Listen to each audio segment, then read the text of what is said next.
Meron tayong ginagawa step up. Ang problem niya ay mali yung mga wiring. Bali, tinama natin siya, ginawa natin, ito na siya. Gamit tayo ng bariyak, 80 volts, kaya wala kakamay, nasa 80 volts yan. 80 volts AC ang input. Ka-step up tayo, bali 220 ang maximum switch, dapat 200, 180, 180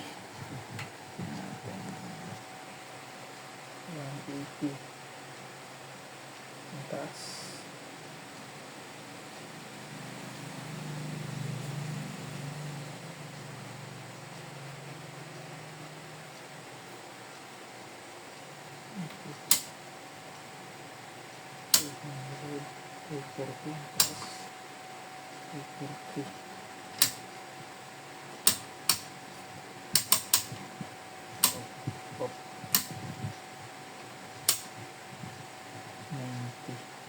Sample natin ay ang input natin ay mga 150 or 200. Nasaan ba yung pointer? Mga 200 ang input, 200 volts. Haba, 200 volts input.